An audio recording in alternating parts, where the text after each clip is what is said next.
हमारी बदकिस्मती ये है, एक मिनट आयशा चुप रहो, हमारी बदकिस्मती ये है कि हम अपनी जबान से ना बलद, हम अपनी नॉर्म से ना बलद।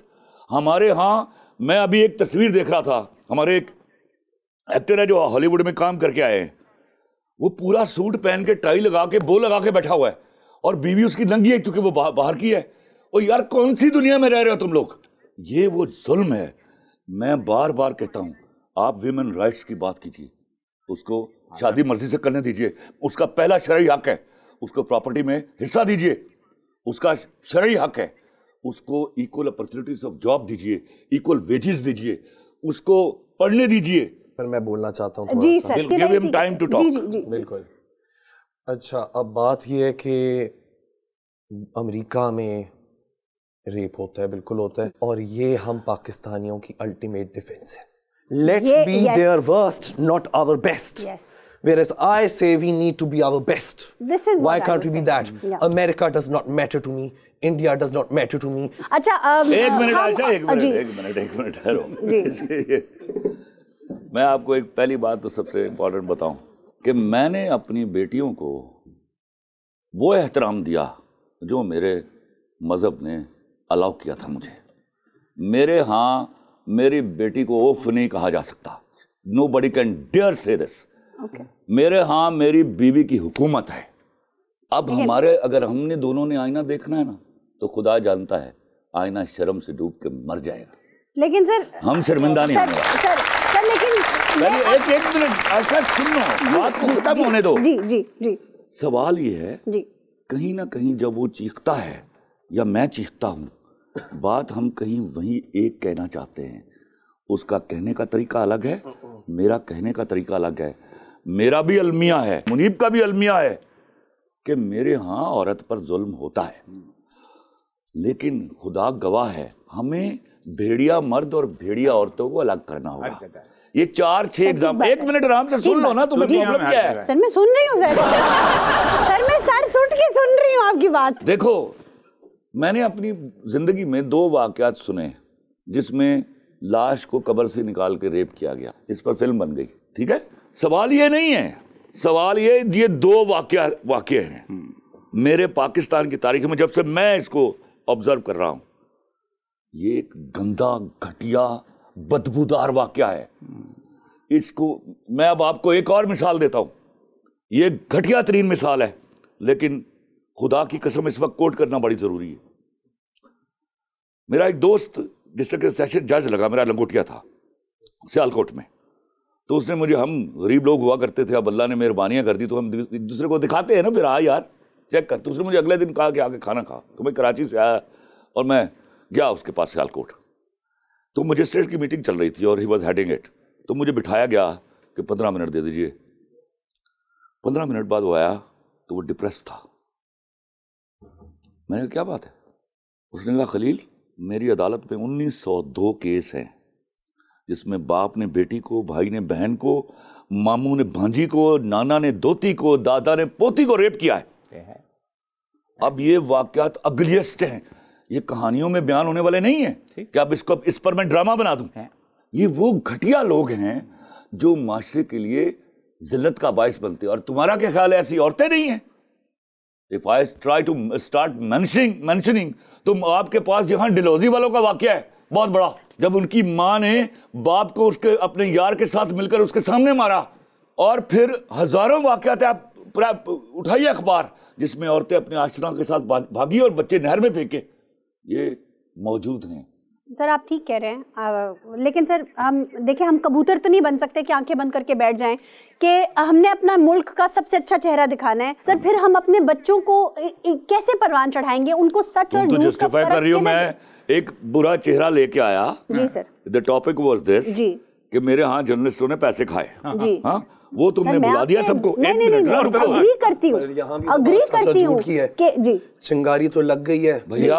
मैं, हमारा टॉपिक था झूठ और जर्नलिज्म, आज उस पर बात कर लेते हैं, फिर झूठ और पॉलिटिशियन पर भी आ जाएंगे ना। मैंने थोड़ा सा आप देखें स्टेज के ऊपर तो आग लग गई। बहुत जुल्म कर रहा है अमेरिका, अपने उन्होंने ब्लैक कम्युनिटी साहब बहुत जुल्म किया। मकबूजा कश्मीर में औरतों की बॉडी को, ये होता है जब औरत की बॉडी को और उसके कंसेंट को रिस्पेक्ट नहीं करते। एक वॉर ऑफ टूल बनाया गया और वहां ज्यादती हुई, और ये चीज पूरी दुनिया में हो रही है। और इस केस में ये 3-6 भैया 14 लाख बंदा मारा इन्होंने इराक में, मर्द मरा है 90%, तो उनकी भी बॉडी थी, वो भी ट्रेसपास हुआ है। नहीं बनना चाहते ना, इसीलिए हम पहले ही खुद को दुरुस्त कर लें, क्योंकि आप लोगों ने छोटे स्केल पर, आप लोगों से मेरे कहने का मुराद नॉट आप, लेकिन जिन लोगों के पास पावर है इस माशरे में भी, आप लोगों के पास अमेरिका की बैकिंग नहीं होगी, लेकिन आपने अपने स्केल के ऊपर जितना बन के दिखाना था नेतन्याहू आपने वो बन के दिखा दिया। आपका पर्सपेक्टिव आ गया, हम आवाम को शामिल करते हैं, उनका पर्सपेक्टिव लेते हैं कि उनका क्या ख्याल है। जी मेरा नाम उस्मान है सर। बात हो रही थी झूठ और जर्नलिज्म की जी। तो कहने का मकसद ये है कि पता चल गया कि झूठ कौन बुलवा रहा है, क्योंकि सबको पता है कि यार झूठ ये लिख के दिया जा रहा है सहाफ़ी को, या फिर अदालतों में फैसले लिख के दिए जा रहे हैं, और यहाँ तक कि वकीलों तक को बताया जा रहा है कि इस थीम पे आपने झूठ बोलना है, सच बोलना है। तो जब हमें पता चल गया कि झूठ कौन बोल रहा है, तो उसका गिरेबान कैसे पकड़ेंगे? और अगर हम गिरेबान नहीं पकड़ सकते तो फिर हम ये रोज़ इतनी बहस क्यों करते हैं, सारी रात झूठ बोलते हैं और सुबह उठ के हम फिर उसी झूठ को बनाना शुरू कर देते हैं। तो ये तो वही बात होगी ना, सारी रात रोंदे रहे, सुबह पता लग गया मरिया कोई नहीं। तो फिर हमने गिरेबान किसका पकड़ना? अगर गिरेबान नहीं पकड़ सकते तो फिर ये सब कुछ क्यों रोटेशन में चल रहा है? देखो, हमेशा तहरीक शुरू होती है, हमने एक सुप्रेस्ड टाइम गुजार रहे हैं, फिर एक किरण फूटती है, वो आवाज़ जो है उसमें बहुत सारी आवाज़ें शामिल होती हैं। जब आवाज़ में बहुत सारी आवाज़ें शामिल होती हैं तो इवेंचुअली वो ताकत बन जाती है। एकदम मैं अभी अर्ज़ करके बैठा था कि चुटकी में ना मुल्क बनते हैं, ना चुटकी में बर्बाद होते हैं, इसलिए ना इनके बनने का एहसास होता है आम आदमी को, ना इनके बर्बाद होने का एहसास होता है। तो इंशाल्लाह कहीं ना कहीं से शुरू होगा, सबको पता है, लेकिन सब ईमान की उस कमज़ोर तरीन अलामत पे खड़े हैं कि कम से कम आवाज़ तो बुलंद कर रहे हैं। जो जिसकी हिम्मत है वो वही कर सकता है। चीज़ है कि सच बोलने दिया जाए या उसकी मर्ज़ी के मुताबिक बोलने दिया जाए, तो फिर क्यों लिया जाता है? इसने अहमद फरहाद ने कहा जी मैं सच बोलता हूँ, मुझे उठा लो, और फिर उसको उठा लिया। तो मतलब यह जमहूरियत को चले तो मैं बैठा चंगा नहीं लगता फिर। मुनीब, मैं आपकी तरफ आऊंगी, एक छोटा सा जुमला मुझे कहने दीजिए।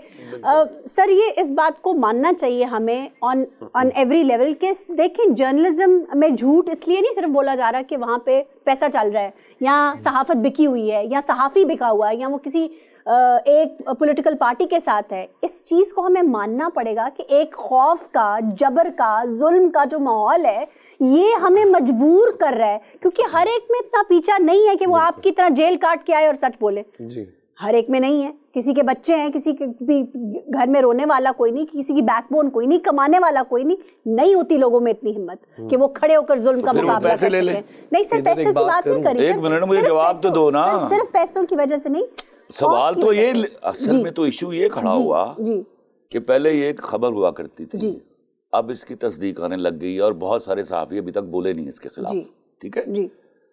आप सुप्रेशन में हैं, राइटो जी। आपको बोलने से रोका जा रहा है सच जी, राइटो। अब इसके यहाँ बोलने के पैसे वसूल कर लेंगे आप? सर, सब लोग तो पैसे वसूल नहीं कर रहे ना बोलने के। ये भाई मैं तो उनकी बात कर रहा हूँ ना जिनके नाम आए हैं। जी जी। आपने वो लिस्ट पढ़ी है? जी जी जी। अब मैं उनको जस्टिफाई करने का क्या जवाब क्या है? बिल्कुल, उनकी कोई जस्टिफिकेशन, उन्हीं की बात कर रहा हूँ। जी जी, उनकी कोई जस्टिफिकेशन नहीं है। मैंने एक बात की थी स्टेट सेंसरशिप के बारे में जी, और वो यहाँ हर कोई जो जवाब दे रहा है बिल्कुल सही दे रहे हैं कि चाहते हो कि मैं इधर बैठा रहूं कि नहीं। हाँ। जब इस चीज़ का डर लग जाए हमें, तो फिर उसका मतलब कि हम सबके मुंह पर ताले लग गए हैं, हम आज भी गुलाम हैं। किसी अमेरिका और बरतानिया की जरूरत नहीं है हमें गुलाम बनाने के लिए, उन्होंने कुछ कॉलोनियल लॉज हमारे पास छोड़ दिए थे, आज हम खुद कॉलोनियलिस्ट बन गए हैं। आज जिसकी लाठी उसकी भैंस वाला हाल हो गया है। जो लोग कल तक कहते थे शेख मुजीबुर रहमान गद्दार, आज कहते हैं वो हीरो है, वो मेरे जैसा हीरो है। वाह भाई, ये कब हुआ और कैसे हुआ? कहते थे बहुत गजब कर लिया, मोहसिन डावर को उठा लिया, असद अली तूर को उठा लिया, आज वो असद अली तूर के उठाए जाने के ऊपर होते हैं। तो दरअसल ये तो आधा सच फिर भी झूठ ही होता है। तो हम उसी जगह पर अब अपने मुकालमे को कंक्लूड करते हैं। झूठ एक ऐसी बुराई है, झूठ एक ऐसा एक सच है जो इस वक्त हमारे मुआशरे में सरायत कर चुका है। वो किसी भी मुआशरे में, किसी भी सतह पर, किसी भी जगह, किसी ओहदे पर, किसी फिक्र में, किसी शोबे में हो, वो गलत है और उसकी कोई जस्टिफिकेशन नहीं है। चाहे हम जो मर्जी कहते रहे, हमें उसे इंडोर्स करना पड़ेगा। अपने जो हमारे सच हैं उन्हें मानना पड़ेगा। क्या हम अपने सच को मानने के लिए तैयार हैं? अपने गुनाहों को मानने के लिए? वही सर, अपने सच को, अपने झूठ को, क्या अपने गुनाह को, अपनी जो हमसे इग्नोरेंस होती है उसको, क्या हम अपनी गलतियों को मानने के लिए तैयार हैं? इस सवाल पर हम एंड कर रहे हैं। आप सबके आने का बहुत बहुत शुक्रिया। आप तमाम मेहमान आने ग्रामी का बहुत शुक्रिया। कोई बात अगर आप लोगों को बुरी लग गई हो तो मैं सिर्फ यही कह सकती हूँ, not apologetic about it at all। ये एक डिफरेंस ऑफ ओपिनियन है और मुकालमे के लिए हम यहाँ मौजूद हैं। ऑडियंस की तरफ से, मेरी तरफ से अगर आपको कुछ बुरा लगा है तो वो सिर्फ और सिर्फ डिफरेंस ऑफ ओपिनियन है। Thank you very much. इंशाल्लाह अगले प्रोग्राम में मुलाकात होगी।